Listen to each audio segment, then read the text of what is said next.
I'm here at the overseas call centre of a large insurance company. With me is customer service team leader Mr. Bolte.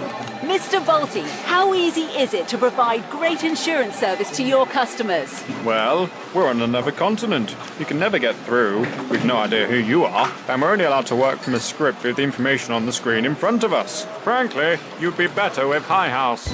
High House Insurance, your local experts. High House Insurance don't pay to be on comparison websites, so your premiums are better value. For a free, no-obligation quote, call Selsey 606 552. High House, local, reliable insurance. High Street, Selsey. Hi, this is Keith Barnes welcoming you once again to Selsey Internet Radio. Our studio guests this week include Carol McClung, your local community warden, Pat Reed, our Selsey Shopper, and Jean Pratt, who's going to be telling us what's going on in and about the village for the coming week. And oops, I nearly forgot an unforgettable visit to Keithy's kitchen for another fine recipe. So that's the content for this week, and without further ado, I'd like to welcome my first guest, Carol McClung. Now, I don't possess to know anything at all about what the community wardens do. I hear from everybody else that they do a wonderful job in and around the village and in and around the area. And I think today Carol's going to fill us in a little bit on the sort of things that she has to deal with in her daily life as a community warden. Carol, welcome. Hello, nice to be here. Now, can you fill us in a little bit on what you do as a community warden, what it involves? Most people have got this idea that community wardens are there because we can't afford to send policemen. That's absolutely not why we're here. You know, we've got policemen in Selsey, and they do a fair job. I suppose really I'm here more for the community and the community organisations, and I'm quite prepared really to have a go at anything. If anyone has got a problem of any sort and they absolutely have no idea where to go or what to do, give me a call, and if I can't sort it myself, I'll probably know where to send you. But my daily life could be almost anything. I could be dealing with a group of kids, antisocial behaviour on East Beach, for example, or I could be visiting some elderly, vulnerable people in Selsey. I deal with Community Watch and Good Morning Selsey, which are two marvellous community groups here. One that does phoning for the elderly in the mornings to make sure they're fine, and the other one is visiting, just to make sure that really people in Selsey that are on their own aren't completely on their own. Always needed service. More volunteers. I might just speak to my wife about that, actually, because she's in a position at the moment where she might be able to take some of that on. So, but that aside... So you know, if anyone sort of feels that they've got a couple of hours to spare, and I know volunteering she gets on with old folks, because we haven't fell out for ages. So that's sort of one aspect. But it could be anything. It could be a group of kids taking them on an outing. I've got some canoeing courses coming up in May. Last year we did some, and they were for families in the Selsey area, and they had to go for 4 weeks, and there was 21 people in the group, which was lovely, and they all had a really great time, and kids that didn't necessarily get the opportunity to do these sort of things generally. So we're doing some more of that. So, I mean, all sorts of issues, environmental issues, such as dog fouling. Oh, not my favourite subject. Don't get me on that. No, things dog like fouling. Fly tipping, things like that. We do reporting of that sort of stuff, and broken lights and street furniture and potholes and that type of thing. My day could be pretty much anything at all. So it's pretty varied, and it keeps very varied. And I imagine thereby very interesting, actually. Yeah, it certainly can be. If you don't know what each day is going to bring, it's... You certainly really won't don't get a chance to get bored. No, you don't get bored at all, not even for 5 minutes. Well, that's great. You mentioned there one of my favourite or least favourite subjects, which is dog fouling, which I know at the moment seems to be on the increase. And as much as people are encouraged to clear up after their dogs, some of them don't. Some of them just can't be bothered. You can see that, actually, you know, when you see it happening. You know, that the people come out with no... They're just not prepared, are they? They no don't have a bag with them. As you say, no intention of doing it at all. No, they come out and if you say anything to them, I forgot to bring a bag. But you remembered to bring the dog. Yeah, you know, absolutely. Don't they go together? I've dog heard bag, every you know. excuse under the sun. I can imagine I've you picked have. up enough that other people have just left Yeah. to fill a lorry, you know, and that's not really my job, but it's a case of sometimes, you know, things need to be done. Yeah. More evidence, though, is what we need. Names, addresses, the sort of dog, even a picture on a phone, that sort of thing, so we can pass it to the dog wardens and environmental health. So These people need speaking to. When I'm about, you know, obviously I wear a uniform, and it's a little bit more difficult to catch people when you're in uniform because they see you. Because they see you and think, I'm not sure whether that lady can give me a fine or not. So most of the time, they do pick up. So although I do carry bags around with me all the time, but you're not actually in a position to slap a fine on. I'm not in a position to slap a fine on. I don't have any powers of fining anybody for anything. It's really just... Do the dog wardens have that power? The dog wardens do have that power, yes. And obviously there's environmental health, which is where we would go with it ultimately. But we need proper hard evidence. So pictures, names, addresses, times. I mean, you do see, and I see it quite regularly, elderly people that you know couldn't possibly bend down to pick up dog mess. Absolutely. You know, they're just physically not capable. And I know it's a hard thing to say, you know, well, they shouldn't have a dog. And I, you know, I wouldn't say that. They're company for a lot of people. And so, you know, so it is a difficult situation. It is. And I really don't know what the answer to that is. But these people take their dogs out and they foul on a footpath, or most of them, the people that are in that position, take a fairly responsible attitude, and they do try to get the dogs to foul somewhere where it probably won't come in contact. I actually see them, you know, with the dog down by the road drain. Something like that, whether that's the nicest thing to be doing or not. But they are at least making the effort to compensate for the fact that they're physically not capable to clear up after the dogs. Yeah. But there are others who have no intention of cleaning up. Why should I pick it up? I mean, somebody else will do it, or it will stay there. You know? Yeah. And it seems to me, you know, it almost seems to me that people that move into Selsey, and I've seen a lot of new people, newcomers, they come here and they almost have to get a dog. They can't walk anywhere unless they've got a dog. No, it's almost like there's certainly a lot of dog owners in Selsey, and I think we've got more than our fair share of dog owners here, and the problem is absolutely massive. And the more times we can get on the radio perhaps, or put up another poster, you know, just educating people, that's the best we can come up with. Well, exactly. We try to educate people so that you don't slap them up with a big fine. Now, I don't know what the maximum fine is for dog fouling. But maybe, you know, we need a purge by the dog warden to go into the spots where it's most likely to happen and start slapping a few fines on people. And maybe it might just ease the problem. I don't think it'll ever solve it, but maybe it'll ease the problem. I see it on East Beach all the time. I live down by East Beach, and you walk along there and there are people with dogs off of leads on the beach, and the dog goes and fouls, and they almost think, well, you know, their attitude is, well, the tide will be in later, it'll wash it away. Yeah, it's horrible on the beach, isn't it? It really is, you know, horrible. people go onto the beach for pleasure and enjoyment, you know. I honestly don't know what the answer is. No, and I'm sure if I knew the answer to that, I'd probably be up for some kind of award. But yes, at the moment, I don't know the answer to it, and I'm doing as much as I can do, you know, education-wise. I've spent quite a lot of time putting up signs in the right places and speaking to the dog warden, and I've had meetings with environmental health, and really no one has got an absolute answer to it. No, it's a very difficult one, so I think perhaps we should move on from that before I get on my soapbox anymore, which I can do.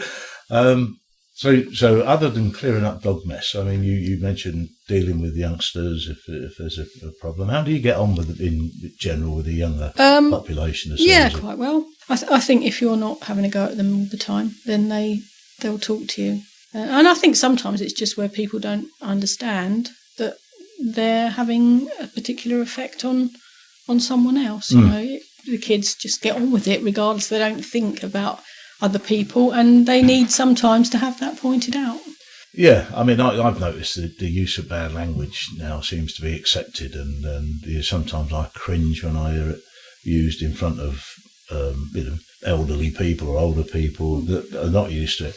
But it seems to be, it's everywhere nowadays, but isn't it? It just seems to become accepted now. Part of normal life, sadly. Exactly, and I've just got used to the idea that perhaps I'm getting too old or too old-fashioned, and my values are different to those. So, when you see these youngsters and you hear them swearing and it sets your hackles up and you think, they're scumbags or whatever. But if you actually take time to talk to them, you find out they're not at all. Absolutely. They just, it's the language that they use nowadays. Definitely. It's become acceptable by virtue of the fact that it's on TV, it's in virtually every film, it's on computer games, and it's become accepted, and maybe I should catch up with the times. When you take the time to talk to these kids, they're not scumbags. They're not. No, they're not troublemakers necessarily. They're youngsters, and and if only I could cast my mind back to when I was their age. Yeah, I think we do have to do that a little bit. I think we all have to do that and have just a touch more tolerance. I think I do better with the youngsters because I don't have any powers, I have to say. I can say to them, you can pack that in, or I'm going to have to speak to your mum or speak to the police or something like that. But if you stop now, it doesn't need to go any further. And do you ever get, what are you going to do about it? Very rarely. Yeah. Very rarely. So you've obviously got their respect, haven't you? Well, I like to think so. I think you do have to treat them quite carefully. Going in and shouting and screaming at them without hearing what they've got to say is not a great thing to do with them. And just because they're in a group doesn't necessarily mean they're doing anything wrong either. No, exactly that. Well, I think, in actual fact, with the youth in Selsey in the main, we're very lucky. Definitely. The antisocial behaviour areas. The amount of antisocial behaviour has gone down quite a lot in the last 2 years. I think it's the way kids are doing things these days. They're around each other's houses and they're indoors more. Yeah. But the antisocial behaviour generally has improved. We have spells. We had the town covered in graffiti just before Christmas, and I spent 2 or 3 days just chasing around after graffiti and getting it cleared off and photographing it for evidence and stuff like that. It was absolutely everywhere. And just the sort of strange spells of things like that, and a little bit of antisocial behaviour at the cricket ground that had been going on for a while. But things do tend to go in sort of cycles. The antisocial behaviour at the cricket ground, I know several letters were sent out to parents about the behaviour of the kids, and it does quieten down. There's not a tremendous amount for youngsters to do in Selsey, and of course getting into Chichester is not cheap. No, it's not. It's all right for me, old fossil with a bus pass, but for youngsters, for the kids to get into Chichester must cost about £6-8 on a bus. I say kids, I'm talking to young adults, of course. That's a lot of money. It's a lot of money if you've got 2 or 3 children, isn't it? Well, it is, and if they're going, if they're going in to go to the cinema or something, or go and meet some friends in Chichester, they're going to need probably £20 in their pocket to go there, to go and do something, and to come home, and that's a lot of money. So that they won't be going there very often, so they have to stay in Selsey, and there's not a tremendous amount for them to do. I know the snack shack is up there, but that's not everybody's cup of tea. No. And I think, considering how little there is for them to do, there's an awful lot for elderly people to do, but there's not a tremendous amount for youngsters. And I think because of that, we are very lucky with the levels of antisocial behaviour that we have in Selsey. Definitely. I definitely think so. Although I think there is more to do. If you actually scratch the surface, there's more to do for the kids than there used to be. Youth Dream and the school, and so the youth workers are doing a great job, both with Snack Shack and because of my age, I don't get invited to most of these. No, I guess not. Well, perhaps you could volunteer. The Crafty Nutter Club or the Crochet Circle, I can get in those, no problem at all. Yeah, they'll let you in definitely for those. While I'm here, actually, I just wanted to mention on the 10th of February is Internet Safety Day. And I'm going to try and do some work with some parents again this year, and a bit of information and awareness about what their kids are doing online. But the NSPCC have got a great campaign called Share Aware. They've got an advert on the telly. I think everyone's probably seen that by now. But a really brilliant website. So I'd like to just encourage any parents listening to have a look on the NSPCC website and just see what sort of information they've got on there. It's a really brilliant website and loads of great stuff to talk to your kids about keeping themselves safe online. So I'm just thinking of the sort of average age of the residents of Selsey.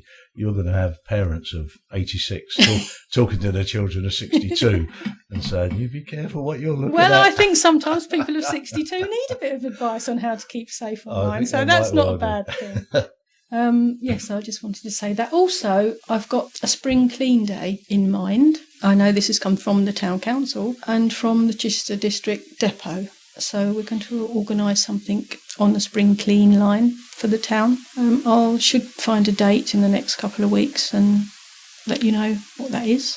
Okay. So we'll expect volunteers out to do some picking up of rubbish and litter. I don't like that look you're giving me. But and I'd also like to say there are teas for the elderly. Well, not necessarily for the elderly. Anyone can go. On the 15th and the 22nd of February at the Methodist Church from 3 till 4. And I know lots of our vulnerable elderly from Community Watch and Good Morning Selsey have been going to these teas and have had a really lovely time. And they do some board games and have a piece of cake, and it just gives them something to do of a Sunday afternoon, so a bit of company. So, now, this idea of phoning people up in the mornings, I mean, you've got volunteers that just phone up. Just make a phone call and have a chat and make sure that person's just okay. to make sure they're fine, and that's really, just all it is. How are you today? That sort of thing. And we know that this works. I was talking to Ronelle, who runs it all, and she'd rung one of the elderly ladies who didn't answer her phone, and so she was very worried. She tried a couple of times, phoned the son of this lady, who was then able to go round to find her laying on the floor. So he was able to ring the ambulance and get her sorted out, and if she hadn't been phoned, she could have been laying there for hours and hours and hours. Or so worse. It's a really, really brilliant service, and certainly what's it called worth again? keeping. Good Morning Selsey. Good Morning Selsey. Well, it sounds like a wonderful thing to me, and to phone up and check up and make sure that people are okay. I think it's a great idea. And for anybody that doesn't know about Good Morning Selsey, you can get information from Selsey Information Exchange. I do know that. And if you see your community warden wandering around the streets, you can accost her and she'll give you the phone number. And she'll probably give you it now if she's got it. Actually, available. I won't, because I don't have it on here. Okay, but anyone can ring me and I can pass on the So there you details go. and the phone number. But it would be lovely to have some more volunteers to do the calling. Ring Carol McClung and she'll give you the number and you can contact them. And if you want to volunteer, or if you are one of those people that would like to be contacted on I take it a daily basis. It is, yeah. Contacted on a daily basis, somebody to phone up and just make sure you're okay and perhaps have a chat, then you need to get the information on this, which, as I say, you can get from Selsey Information Exchange. Now, community wardens, I've got to ask this question, Carol, because every time I do an interview, my ignorance shows through of how things work in Selsey. Last week it was the community first responders. I just assumed that the NHS would supply them with another car, and and it turns out, of course, that they're not NHS funded, and they're all run by volunteers and voluntary donations. How about you? Are you volunteers? The district council puts up about half of our funding, and then the rest of the funding comes from, in my case, Selsey Town Council and several of the housing associations, things like that. So it's kind of done on a yearly basis. We've got funding, fingers crossed, for another year, and I'm hoping that we can secure some funding for after that. Well, if anybody listening wants to donate funds or donate towards keeping Carol with us for further than another year, then you need to get your hands in your pockets and pass some money over, and this lovely character will come round and visit you. Thank you very much. I think as long as I can convince the town council that I'm doing a good job, hopefully they'll consider my funding kindly for next time. And I think they need to give you far, far greater ranging powers. You ought to be able to fine anybody for anything.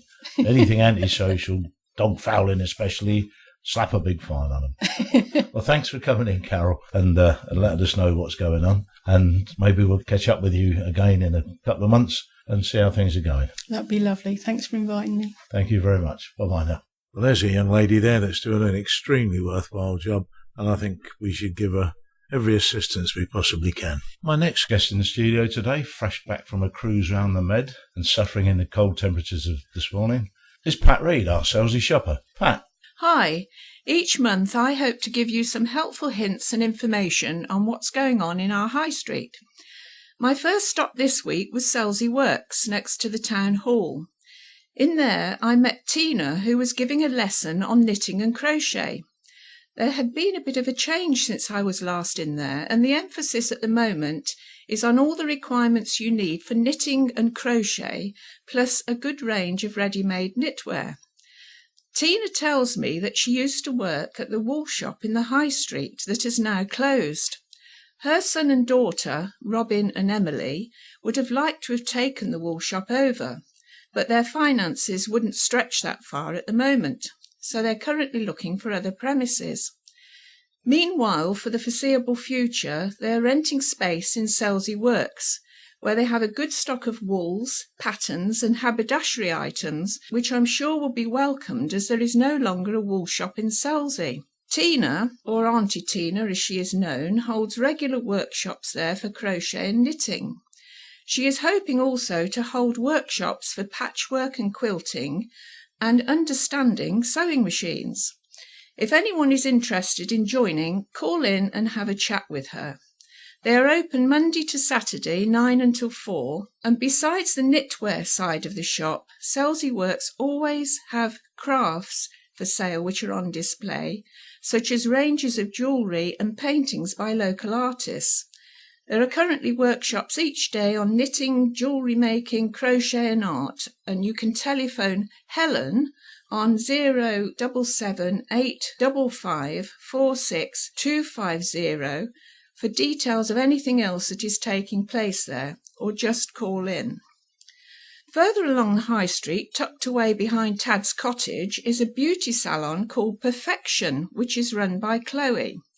I have a friend who highly recommended her, and when I called in I was surprised to hear Chloe has been running her business successfully for several years.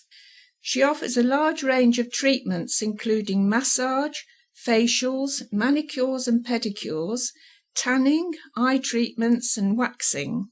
She also does body piercing and a professional wedding day or special occasion makeup. What I found very interesting were her charges, which are much lower than anywhere I've seen in Chichester. At present, a 60-minute Swedish massage is £35, 30 minutes for £20, and if you just want 15 minutes, that will cost you only £12. Call in for her brochure, which gives you details of all her treatments and prices, and bookings are by appointment. Both independent butchers in the high street do a similar deal on chicken breasts, and I believe the butcher on East Beach does the same. They charge £10 for 10, and if anyone who likes chicken hasn't taken advantage of this, then I recommend that they give them a try. I've bought mine from each butcher, and they're always a lot larger than the supermarkets and much better value. I freeze mine in pairs, and they are also a healthy alternative to more fatty meat if you're watching your weight. I notice there is an empty shop next door to All Sorts, opposite Boots the Chemist.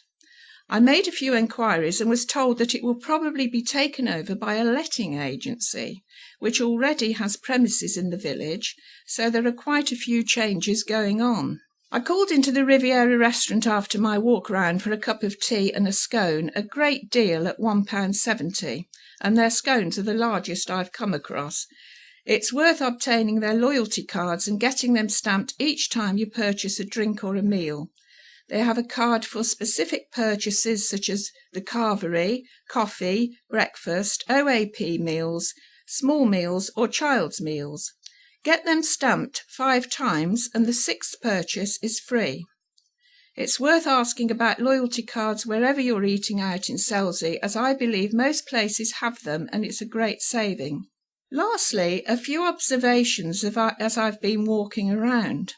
I noticed that at long last the thatch is on Sessions House and it's starting to look as it used to, so hopefully by the summer the gateway to Selsey will once again look a much more attractive place. The new shop which I mentioned last month, 131, which will be opening shortly as an ice cream parlour and housing retro treats in what was the Wool Shop, is advertising for staff and details are in their window. And I can't help but comment on the closure of the NatWest Bank, which happened on the 27th of January. I mentioned last month that customers would be able to pay in cheques, etc., at the post office opposite, and all customers were advised of this in a letter. I turned up at the post office to find that it had closed on the same day as NatWest for refurbishment and reopened on the 3rd of February. You really couldn't make it up. Well, that's all for this month, so tune in next month when I hope to have some more interesting tips and information for shopping in Selsey. Well, thank you for that, Pat. And I'm going to get myself off down to the works and take some crochet lessons and look forward to seeing you next time. Thank you now. Bye.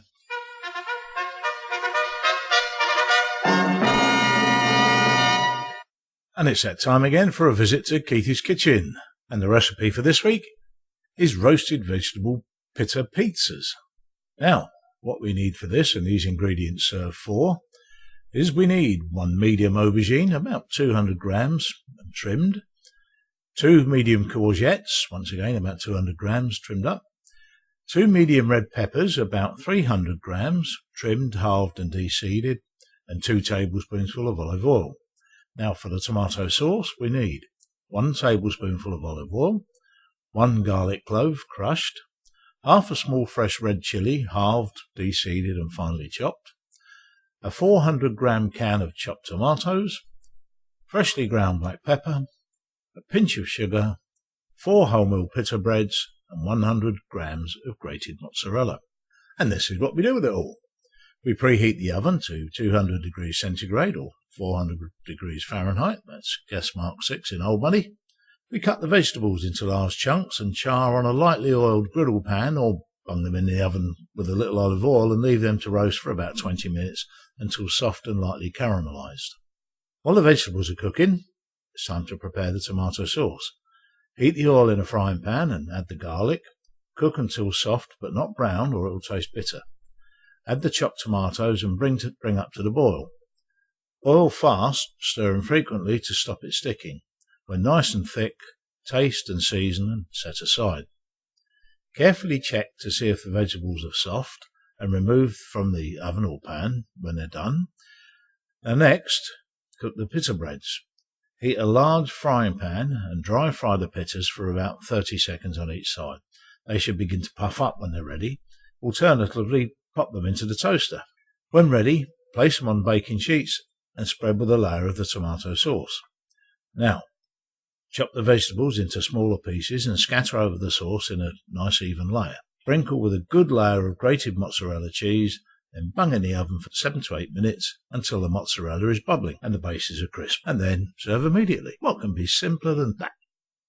Well, it's a nice tasty dish for this week, and next week I might just try my hand at baking, because I came across something today at the tabletop sale down at the Selsey Centre, and it's occurred to me that anybody could use it and bake a decent cake. Now, the thing I'm talking about is from Keithy's Bakeaway, and you can get information on all these things at www.keithysbakeaway.co.uk. But basically what I saw was a cake in a jar. Now, that's not like a ship in a bottle. The cake wasn't actually cooked, but all the ingredients were put into a jar. Now, you know, if you want to bake a cake, you need some ground cinnamon, or you need some ginger, or you need this. So you go and buy a pot, and you bake the lovely cake, and it's cost you a fortune. And then next time you go to use any of these ingredients, they've been 2 years out of date. So what you do is you buy this rather nice glass storage jar that's got all the ingredients for the cake in it. And all you do is take it home and put it together and bake it. Simple. Even I could do it. And I just thought, what a wonderful innovation and what a great idea. So once again, if you want to have a look at that, you can find that on www.keithysbakeaway.co.uk, and you can also find them on Facebook and Twitter. So have a look on there, and I'm sure you'll find something to make you happy. And I'm certainly going to give some of them a try. So you may be hearing how I got on next week. it might have all blown up in my face. Anyway, that's all for the recipes for this week, and I look forward to bringing you another one possibly next week. The culinary skills of a navvy, eh? Right. We're going across now for our final item of this week's podcast, and we're going over to Jean Pratt, and Jean's going to be telling us what's going on in and around the village for the coming week. Over to you, Jean. Hello, Keith, and hello, everybody. Now, we start Monday, the 9th of February, and the social club run by the Platinum Home Care team are at Selsey Centre from 2 to 4:30. Come along and enjoy bingo, puzzles or craft activities. Coffee and tea, cake or biscuits provided. For more information, telephone 605675. There will be qualified care assistance to help those who might need it. And on Monday evening, it's a real treat. Selsey Camera Club are having a film called Gone Girl. It's a mystery. Nick Dunn reports his wife missing on their 5th wedding anniversary. Lies, deceit and strange behaviour has everyone asking, did he kill his wife? To find out the answer, you will have to go along to the town hall. The film starts at 7:30. Tickets are £5 to buy at the door or in advance at the town hall. And the town hall number, if you want to ring them, is 605803. On Tuesday, the 10th February, the Royal Naval Association meets at the Selsey Club, Cox's Road, at 8 o'clock. Serving an ex-Royal Navy, Royal Marines, QARNNS, Wrens, Reserves, RAFA and Royal Naval ex-servicemen are very welcome. All inquiries contact Gavin Roriston, 607 485. On Tuesday the 10th of February, the VIPs, that's the Selsey Visually Impaired Club, meet at Hanover Close Lounge, 2 till 4. Transport is door to door for all meetings and outings. With the Selsey Venture Bus, you need to call them on 605 115 if you need them. If you know someone who has problems with their sight, could you please tell them about the club? Further details from Judy Smith, 606995, or Jill Erickson, 601628. On Wednesday, the 11th of February, the Selsey WI meet in the town hall at 2 p.m. for a games afternoon. Find out more, contact Pauline Bridger, 07760 126613, or Stella Crest, 603221. Wednesday the 11th, Carpet Bowls meet at Medmerry School Lane, Wednesday and Thursday evening at 7 p.m, or Sundays at 9:30 and 3 p.m. Non-members welcome. For more information, call Sylvia Cox, 681663, or Annette Isket, 606227. Thursday the 12th of February, there is a whist drive at the Selsey Club, Cox's Road, starting at 7:30. Also on Thursday the 12th of February, if you enjoy doing jigsaw puzzles but do not want to have to buy one, then the Jigsaw Puzzle Club may be for you. Membership fees is £3 per year. Puzzles can be borrowed for £1 a month each. They have over 300 to choose from. Go along to 14 Green Lane any time between 10 to 4 on Thursday. All proceeds from this go to the Selsey Snowdrop Trust. For information about the club, contact Sandy Lewis, 605 952. Friday the 13th February, the Derby and Joan Club meet at St Peter's Church Hall, 2 p.m. to 4 p.m. Why not go along and have a cup of tea and a game of bingo? For more information, call Jill Evenden, 604 187. On February the 14th also, there's a tabletop sale in the morning, 10 till 1, at the Selsey Methodist Church. Refreshments will be available. Now, if you wish to set up, it will be from 8:30, and you should contact Eve on 605 469 to book a table. Now, there's a big event on Saturday, the 14th of February. Last week, Liz Watson spoke about the Selsey community first responders, who hopefully you have not had a need of. They need your support. There's a great need to raise money to support them to do this. Come along to the Selsey Centre from 2:30 to 4:30. It will be a most enjoyable afternoon. There will be refreshments, children's fancy dress, lots of razzle prizes, including dinner for two, champagne, roses, tickets for Bun Leisure Fun Fair. The first responders will also be there and will be demonstrating some of the life-saving equipment they use when those emergencies arise. Last year, they attended 367 calls. Let's hope you do not need their services in 2015, but it's great to know that should you need them, they will be there. They do need everyone's support, so make sure you come along to the Selsey Centre this Saturday at 2:30. Saturday the 14th of February, the Venture Club adjacent to the Co-op are having a garage sale from 9 till 12. Also on Saturday the 14th, the Selsey Scouts charity shop is open in School Lane, and that will be from 10 till 12. Now on Sunday the 15th of February, there's an invitation to go along to East Beach Church because they're having tea and they'd like you to come along from 3 to 4:30. Transport can be arranged if you're able to attend. Phone 201 616. That's almost all for this week, but don't forget to go along to meet the first responders on Saturday afternoon at the Selsey Centre. Back to Keith. Well, thank you for that, Jean. Sorry, my laughing there. We were having one or two technical problems. Jean put her teeth in round the wrong way. But a great big list of things to do, as always. And thank you once again. Thanks now, Jean. See you next week. And that's about it for this week. I'd like to say a great big thank you to Dennis Cowan, our sound production engineer, to John Fletcher for pre-production planning, and of course to our contributors, Jean Pratt, Pat Reed, and Carol McClung. This is Keith Barnes saying thank you for listening and hope to see you again soon. Bye for now.